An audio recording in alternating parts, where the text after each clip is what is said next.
Hello everybody, welcome to another video. I hope you're having a good afternoon.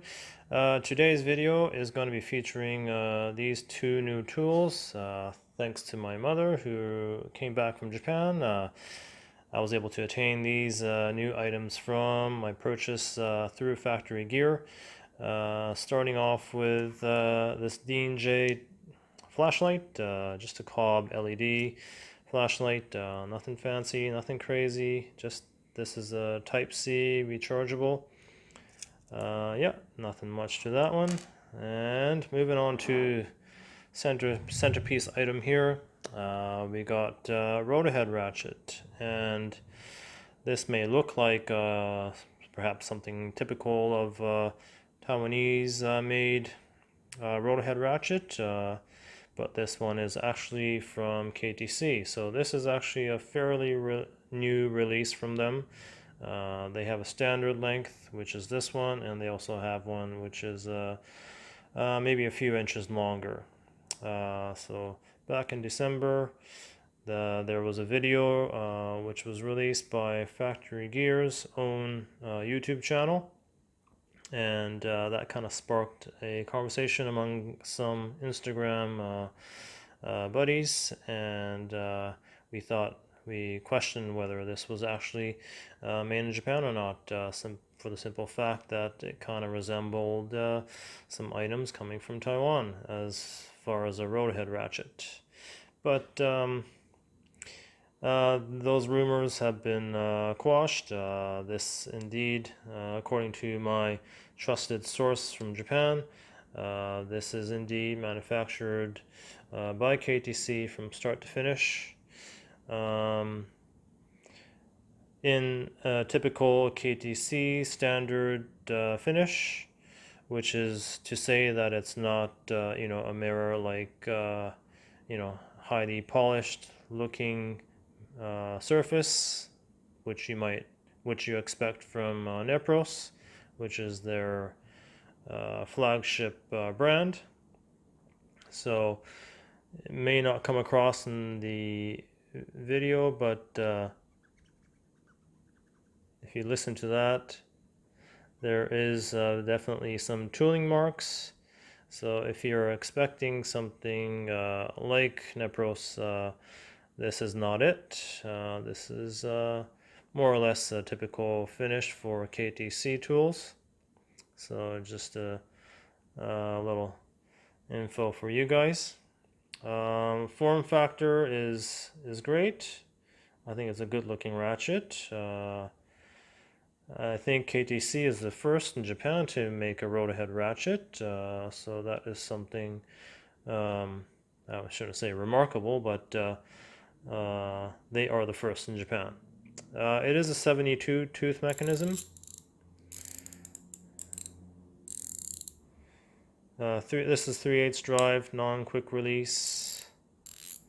The swivel head itself, very tight tolerance right out of the box. It is adjustable using that screw there. Very tight tolerance. It's sort of like a ball in a socket type design. Very little room for error in this type of manufacturing. Very tight compared to some other roto head ratchets out there on the market. Very little gap between the head and the forked portion here. And we got some knurling, which is different from their standard lineup of handles from the KTC series. So this is basically a standardized handle from KTC's lineup series. And so I've had the opportunity to use this for a week at work. I was basically testing this out, perhaps maybe not replace, but see how it does as my dedicated oil oil change ratchet. So I've been using this one for a long time and just wanted to test this one out, and I quickly realized why I do not have a whole lot of liking for roto head ratchets. And as a matter of fact, I only have two roto head ratchets. This one here I bought way back probably 2007 or 8. This was at the time when roto head ratchets were coming out from Taiwan at a very reasonable price, as opposed to something from Snap-on. So I gave this a shot, but I didn't like it so much. Basically, it's a personal preference thing. Why don't I just get on to why I do not particularly like roto head ratchets. Let's start off first with the grip. So yes, KTC has decided to incorporate knurling on the handle, and that is to aid in rotating. Okay, so just in case maybe some of you out there are not familiar with roto head ratchets and the feature, one of the features of this is that you can drive your fastener in this format, sort of like a screwdriver. You can quickly ratchet things on and off. So this type of operation, which you cannot do with any other type of ratchet. So that is the biggest feature of a roto head ratchet. But the knurling itself does not provide ample grip. Is one thing that I want to put across you guys. There's not a lot of gripping power. It leaves a lot to be desired. So this was a reminder of why I don't like certain roto head ratchets, particularly hard handle roto head ratchets, because this was originally a hard handle as well, but I didn't like it, so I basically fit this screwdriver handle. And if you're going to be operating this ratchet like a screwdriver, why not have a screwdriver handle? And hence that's sort of the reason why Vera came up with their Cyclop with Vera's own handle, their signature handle. I can't remember when I did this one, probably after Vera came up with theirs, I'm not really sure.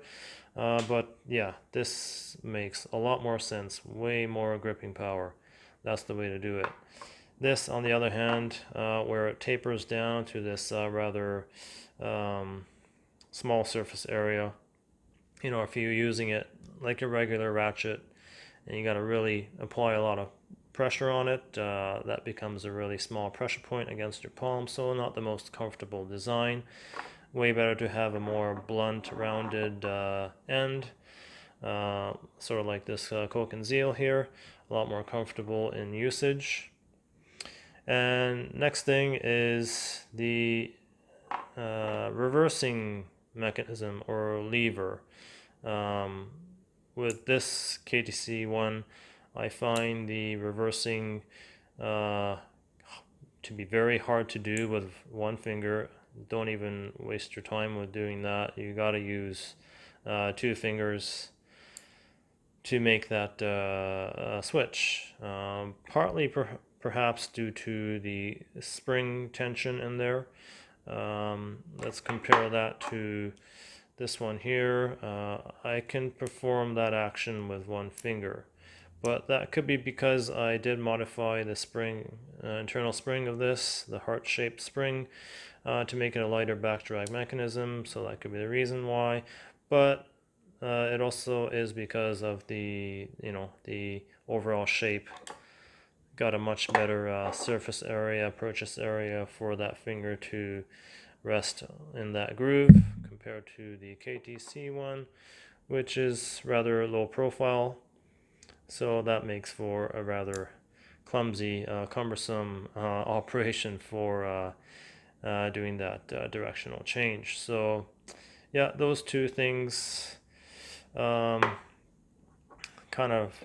just to compare it with a standard pair head type ratchet, way easier, a lot more simple engagement, one finger operation as opposed to two finger operation. So yeah, those two things is a reminder. I guess I forgot after many years what it is that I didn't like about a roto head ratchet, but it is what it is. I have it, so it's not going to replace this guy. Oh, since I have it in picture here, I got a number of ratchets I've used. Well, this one is an exception, but this one I've used for many years is an oil change ratchet, dedicated one for that. Some of you might know this brand, maybe a lot of you don't. I think there was a brand recently that had this same type of reversing switch, but disregard the handle for now. Triangle Tools was the original, coming out of Taiwan, to produce a 144 tooth mechanism. In actuality, it's a 70 tooth mechanism with a stacked dual pawl mechanism inside. Makes for a really chunky head, very large, thanks to that type of mechanism. But 144 tooth, 2.5 degree on paper. In actual, I'm not really sure, but this type of mechanism creates for a rather high back drag feel. So nonetheless, it did its job. I wasn't very fond of the smooth handle, not very ergonomic, nor comfortable, so I slapped on this Williams handle on it, and that makes for a lot more comfortable handle. So that is it. 2 items and some extra stuff featured today. So I hope you got something out of that. See you in a future episode. So I thought I was done, but I'm not. Always something left behind. A little update on this Zeal ratchet. A few videos ago, I had a video that talked about the manufacturing of the elastomer grip on their Z series ratchets and handles. Injection molded, so that is to prevent the handle from rotating or coming off. However, shortly after making that video, my handle is rotating. The good thing is that it does not slide off, thanks to I guess the profile inside and internally. It prevents that from happening, thankfully. But yeah, this may happen to yours too one day. This one has been in use since 2011. I guess I've had one too many operations where I've applied excessive force, and ultimately one particular time it just sheared the footing or foundation or whatever you want to call that. But otherwise, this elastomer grip has handled quite a bit of abuse. Yeah, that's the little update. All right, see you guys in the future.